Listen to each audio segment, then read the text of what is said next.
What's going to come of this? That's a good question. What's going to come of this? Well, basically, General Conference has now affirmed that the discipline is going to stay the same, and in addition to that, it might actually get harder now for pastors to perform gay marriages, and for LGBTQ people to become ordained ministers, because they really want to change the rules, and not the rules, but the enforcement of the rules, and make it direct. And so, in other words, the conservatives wanted so that if somebody performs a same-sex marriage, they're out immediately as a pastor. And so this affects you? Well, it might not, because our judicial council, this is our Supreme Court, right, within the church, the judicial council has actually ruled all of their punitive actions unconstitutional, or almost all of them unconstitutional. So there's still a question of whether this is going to come through or not. Probably not. So really, in a sense, nothing has really changed. But what we've seen is that 56% versus 44%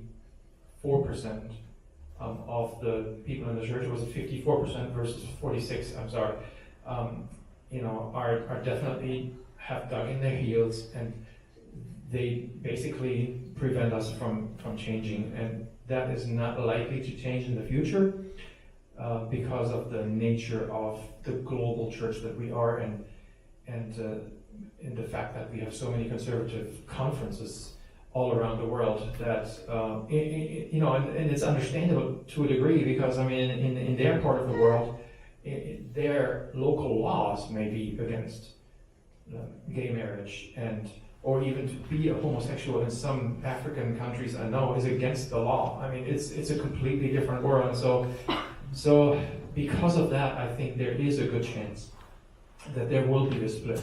But interestingly, progressives are saying we will stay put. It is the conservatives that are saying we want out, and that's why they also wanted an exit policy added to this debate, where they want to be able to take their church, their property, out of with them when they leave. So they want to be able to leave with their property. So I think it is pretty likely that maybe after next year, because we have another general conference next year, that you'll see maybe the WCA split from, which is the Wesleyan Covenant Association, split from the United Methodist Church, possibly. When you say take their property, what that means to be another church? What does that mean? Okay, so right now, if we wanted to leave the Methodist Church, we could, because the property belongs to the conference. So they want to change it so that whatever church is unhappy with the situation, whatever local church is unhappy with the situation, they can make a decision, they can take a vote, and if the majority is for leaving, they can leave the conference and they can keep their property. Most of them are not UMC anymore, but they can still hold their church. So then they can, become a different, attached to a different denomination, or become independent or whatever. Mm-hmm. I would like to suggest something different. I think there's a choice of whether we want to play victim or we want to take our own fate into our own hands. And so, since they have this new clause that they put in there that you can take your property with us, I'd say let's secede from this religion that's taking us back to the Middle Ages. Let's take our fate in our own hands. And I was appalled at how poor I saw this thing coming, because when I went down to FUMC to see the Sunday before, and they were trying to construct middle versions, like the connectional version and the simple version. Now, I grew up in a family of Nazis, and you never argue with them. You're never going to get anywhere. And so you say, I'm out of here, be gone. And I think that's what we ought to do. Has anyone ever been in an organization that really accomplished great things and it was split 50-50? I don't care. I would say the same thing if we were 56 and they were 44. Mm-hmm. But when you have a drag on your organization, they're going to sabotage anything you want to do. So let's say, let's take seize the future. Caveat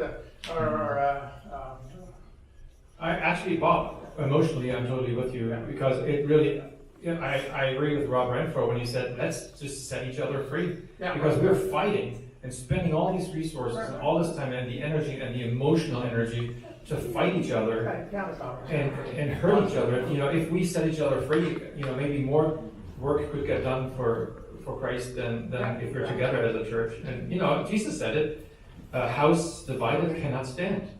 Abraham Lincoln. He quoted Jesus on that, yeah, right. So, yeah, Martha. I really liked your statement, but could you put it back up on the screen, Debbie? What your dad wrote, not this.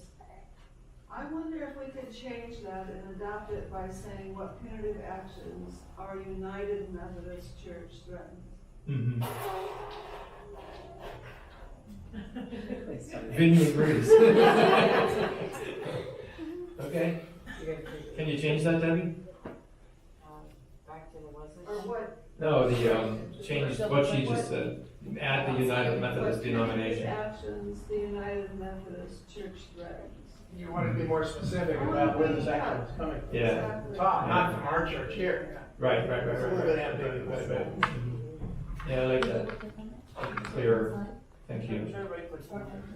Yes, Dennis. You mentioned that this is going to be brought up again and considered when the conference meets again in 2020. Yeah. I think by that time, then the Judicial Council will also have met several times, and they will have made rulings on, you know, all those changes that we're then going to be voting on, and so they will be weeding out all those that are unconstitutional. So were those same plans that were considered this past week, the traditional plan and the one church plan, is that going to be? No, all the other plans are gone. They voted on the traditional plan, so the traditional plan is the one that won over, which is basically leaving everything the way it is, you know, plus more punitive actions. How many people are voting? Who are these people that are voting? Okay, so every annual conference has votes for delegates. There's like a nomination, and then people get voted to represent their conference. I don't know, how many of our conference went? What, 8? 8 people. Okay, so it depends on the size of the conference. And so every conference all around the world from the United Methodist Church sends these delegates to General Conference. So it's quite... How many do we have? How many delegates are there? I think there were 864. 64. So Whoa. it's a fair amount. Yeah, it's a fair amount of people. And from all over the world. Well, that's part of the problem, is that the way from an outside, coming late to a church in my life, I was always turned off by all the kinds of things that you're talking against here. But those are the missionaries that go out into the third world. Those are the most extreme fundamentalists. So we did that to ourselves, because they're the people that bring in more people and more delegates and then vote against the progressives. So that's stupid. I mean, let's start a church where we do things right. Yeah. Jordan. Yeah, I was just sort of thinking, because I went to General Conference last year and everything like that, and I got exposed to like the politics and the governance around it.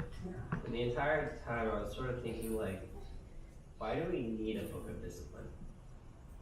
You get what I'm saying? Like, why does if we're all always arguing about how we all want to go our own way and all want to follow our local church, like, then why do we need a giant book of discipline that everyone has to follow? Like, it's contradicting itself in a way. Yeah, but I'll tell you why, because we have this debate in our family, because one of the people in our family, the fundamentalist, is that your freedom threatens my freedom.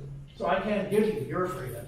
Freedom's okay with me, like heads I win, tails you lose. That's the mentality. That's why you don't want to even waste your time talking to these people. Yeah, I mean, I totally get that. I don't think doctrine or writing down rules was important to Jesus. In fact, many times he spoke against those, especially man-made rules, the theology. We're debating like what God wants, but we're not God. So why are we able to speak for him and say, hey, this is what God wants? Yeah. But God has spoken, and that's not what he is saying. So I don't understand the whole, like, I mean, just the name Book of Discipline is like so negative. Mm-hmm. You know, there's nothing positive in that at all. Yeah. Yeah, maybe book is It's all more about neutral, but judgment. discipline is certainly has a very Discipline negative. is so yeah. different. Discipline is all about judgment. Yeah, Well, that's that's what very the Old true. Testament Very true. emphasizes. That's why you have this contradiction in Christianity I look at here. When the New Testament basically contradicts the Old Testament, why don't we get rid of the Old Testament? There might be some Yeah. good poetry in there, but it isn't sensible, psychologically healthy religion and theology. Mhm. I hear you on that. Yes, I need it. Just a little history. This was not even in the Book of Discipline till 1972. The discipline has changed over the years, and this was a powerful group that put this in. It was never in there all the preceding years. Mhm. And having gone to the General Conference in 1964, and someone just said to me this morning, I didn't know the Methodist Church ever discriminated. Prior to well, it didn't come into effect until 68, but prior to 68, if you were part of a Black United Methodist Church, you could not be in the Western jurisdiction with First United Methodist Church in St. Mark's. Wherever you lived, you were in the central jurisdiction, whether you were New York City or Santa Barbara. Mhm. And in 1964, there was this same kind of theology going on, and it looked like it was going to continue. And Harry and I were at General Conference, I'll never forget, Pittsburgh, and it was a big stadium. We were marching around the balcony, protesting this with people from all over, and that conference changed it. Yeah. And that's my hope. If the Western jurisdiction had not spoken up, Mhm. I would probably have left. But I think the Western jurisdiction is making the right decision. We don't leave no matter what they say. Mhm. We trust that people will change. Mhm. So that's where I stand. And with Bob, I hear, it's hard to do it if you stay divided. But once we welcome all the central jurisdiction churches in spite of the racism that's still in our country, we do marvelously well together. Mhm. And that's what I'm hoping. But what about the people that come in from the third world that are Methodist because of the bad theology preached overseas by our missionaries? That's not all true. There are countries that actually voted for the one church. There are other But countries, they're in the minority, right? yeah, Uganda and did not vote for it, but, and some of the Filipino conferences voted. Mhm. But you're right about with the division. Yes, I Martha. have a little sermonette experience I want to share. People give me orchids. I traditionally let them bloom where I can see them, and then I kind of hide them, put them away. Occasionally I'll water them, but really it's kind of benign neglect. And then all of a sudden there'll be a surprise blossom, and I'm excited about it. Well, I was cleaning my patio after the big wind, and there was an orchid that had a long stem and 8 seemingly dead blossoms. And I was really disappointed because I had not seen those dead blossoms prior to their dying. Well, I put it out and I thought I'll get my good clippers and clip off that stem. Well, I didn't, and I'd walk by it for, I don't know, maybe 2 weeks. I'd walk by it thinking, I've got to cut that. The morning that we knew the decision of the church, I was really wrestling with it, trying to think, do I want to stay in a church that does this, or do I stay in a church and live out how I believe God calls me to live? And it just kind of wrestling, mulling it around. I went out on my patio, and that dead branch that I thought was dead was full of white, beautiful blossoms. And it was an instant statement to me that sometimes we think something is dead or gone, but really there may be life in it. And if we just hang on to it and keep doing what we believe we ought to be doing, something of beauty may come from it. works for plants, I don't think it works for. No, I believe it, I believe it. Go ahead, Mo. That was very powerful. If you don't mind, Mo is going to be our last speaker, and then we're going to close the service. You can continue those conversations, though, later on, especially at our meeting that we have, our leadership meeting. Mo? Yeah, as someone who's experienced discrimination and racism, you know, and also now dealing with PTSD and mental health issues, you know, sometimes you speak to people and they just